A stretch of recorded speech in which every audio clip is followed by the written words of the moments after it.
অখণ্ড মণ্ডলেশ্বর শ্রী শ্রী মঠ স্বামী স্বরূপানন্দ পরমহংসদেব ভক্তজনের প্রাণীর ঠাকুর শ্রী শ্রী বাবা মুনির রাতুল চরণে অনন্ত কোটি প্রণাম জানিয়ে শুরু করছি আজকের নিবেদন।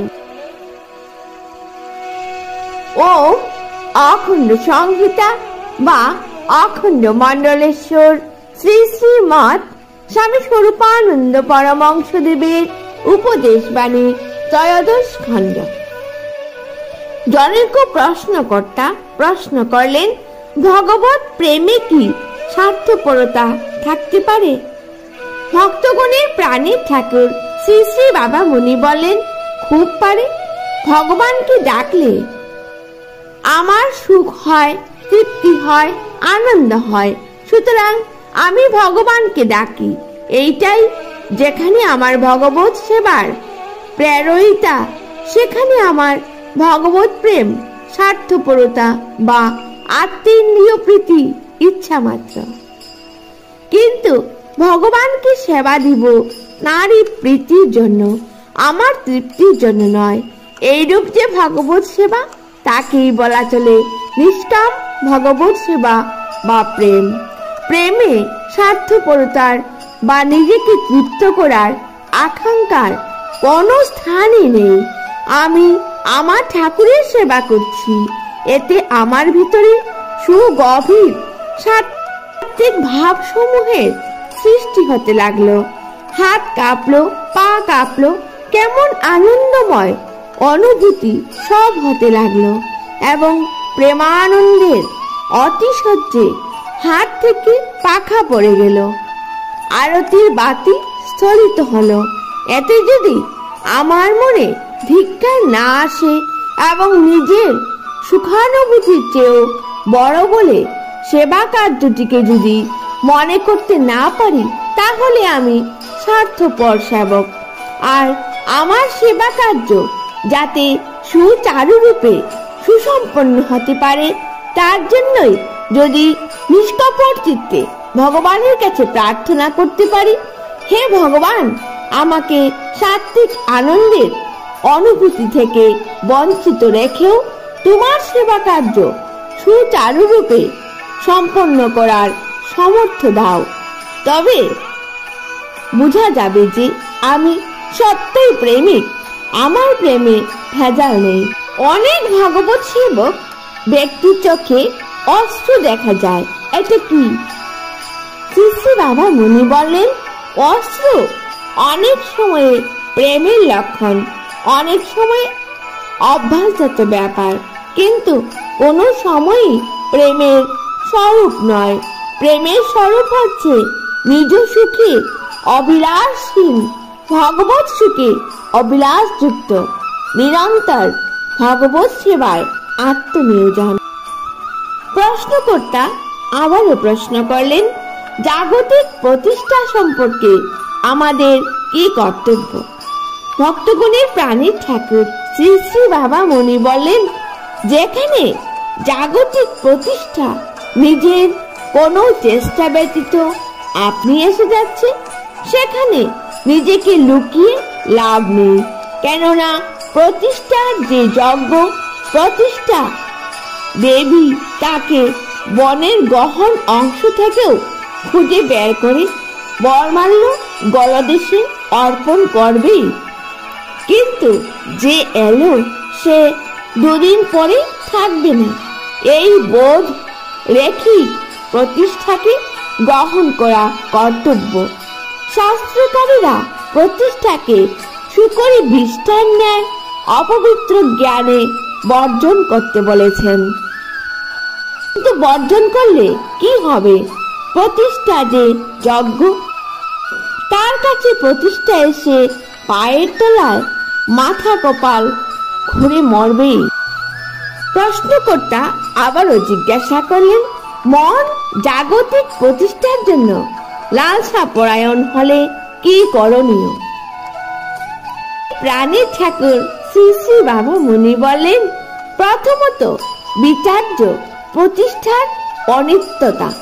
মহাবিক্রমী রাম সীতাকে উদ্ধার করে অযোধ্যায় ফিরলেন।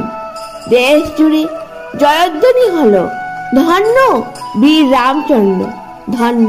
কিন্তু দুদিন পরেই তার নামে অপবাদ হলো যে তিনি ঘোরতর স্ত্রৈণ, এবং এই জন্যই অসতী স্ত্রীকে নিয়ে ঘর করতেও বাঁচছে না। লোক প্রতিষ্ঠার পরমায়ু এইরূপই ক্ষণস্থায়ী। অফিসার রামমূর্তি মস্ত বড় বীর, বুকের উপরে উষা হাতি রাখেন। একখানা মোটর কার চলন্ত অবস্থায় টেনে ধরে রাখেন। দেশ জোড়া তার কি অসম্ভব খ্যাতি। কিন্তু দুদিন না যেতেই ভীম ভবানী বর্ণহস্তি বুকের উপরে রাখলেন। দুখানা চলন্ত মোটর কার টেনে রাখলেন। রামমূর্তির যশ নিমেষে যেন নিষ্প্রভ হয়ে গেল। জাগতিক প্রতিষ্ঠা এইরূপই অনিশ্চিত। মুহূর্তের জন্য একজন প্রতিষ্ঠা লাভ করল, কিন্তু তার চেয়ে শ্রেষ্ঠ ব্যক্তির আবির্ভাবের সঙ্গে সঙ্গে লজ্জায় আত্মগোপন করল। এইসব দেখে, এইসব বিচার করে মনকে প্রতিষ্ঠা লোভ থেকে ফিরাতে হবে। তাতেও যদি সম্যক সুফল না পাওয়া যায়, তাহলে ভগবানের কাছে সকাতর প্রার্থনা করতে হবে। হে ভগবান, তোমারই চরণ সেবার যোগ্যতা লাভের জন্য আমার মনকে তুমি যশ প্রলোভন থেকে রক্ষা করো। একান্ত চিত্তে যে ভগবানের শরণাপন্ন হয়, ভগবান তাকে রক্ষা করেন। অপর একজন প্রশ্ন করিলেন, ভগবানের কোন নাম জপের পক্ষে শ্রেষ্ঠ? শ্রী শ্রী বাবা মুনি বললেন, যে নামে সকল নামের সমন্বয়, সকল নামের সমুচ্চয়, সকল মতের স্বীকৃতি, সকল পথের সম্মান, সে নামই ভগবানের শ্রেষ্ঠ নাম। কেননা সে নাম সকলের উপযোগী। প্রশ্নকর্তা জিজ্ঞাসা করলেন, সেটি কোন নাম? শ্রী শ্রী বাবা মুনি বলেন, সেটি ভগবানের ওঙ্কার নাম, প্রণব মন্ত্র। প্রশ্নকর্তা আবারও প্রশ্ন করলেন, সবাই কি সে নাম করতে অধিকারী? শাস্ত্র ও ব্রাহ্মণেরা কেউ কি কাউকে সে নাম করতে নিষেধ করেননি?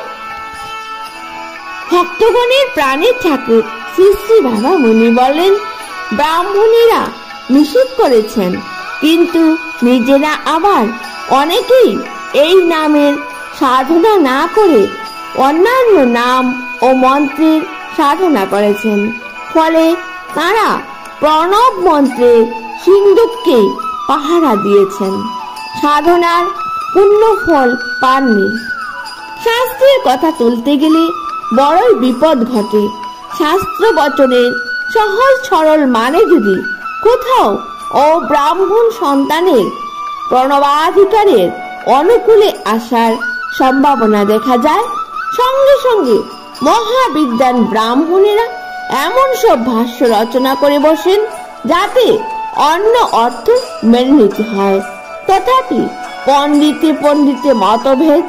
একদল পণ্ডিত শাস্ত্র সমুদ্র থেকে যদি মনে মুক্তা আহরণ করে দেখাতে পারেন, অমনি অন্যদল পণ্ডিত শাস্ত্র সমুদ্র মন্থন করে মকর কুম্ভীর হাঙ্গর অক্টোপাস দেখিয়ে যাবেন। সুতরাং তোমার মত আর আমার মতন অপণ্ডিত সাধারণ মানুষের ওইসব জ্ঞানের কথায় গিয়ে লাভ নেই। রুচি যদি হয়, প্রণব মন্ত্র জপ করেই দেখো না কেন। রুচি যদি না হয়, অন্য নামে ভগবানকে ডাকো। প্রণব ভগবানের সর্বসমন্বয় নাম। যার ভালো লাগবে সে তো জপ করবেই।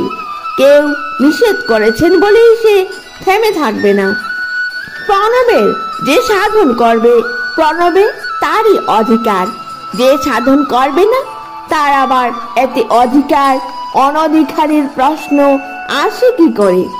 যে সাধন করবে না, ব্রাহ্মণের ঘরে জন্মালেও তার অধিকার নেই বলেই বুঝতে হবে। অধিকার নেই বলেই তো সে ব্রাহ্মণের সন্তান হয়েও ইষ্টমন্ত্র রূপে অন্য নামে জপ করে। সবাইকে সশ্রদ্ধ জয়গুরু জানিয়ে আজকের মতো শেষ করছি। সবাই খুব ভালো থাকবেন, সুস্থ থাকবেন। এরকম আরো নতুন নতুন ভিডিও নিয়ে আপনাদের সামনে পরবর্তীতে উপস্থিত হব। জয়গুরু।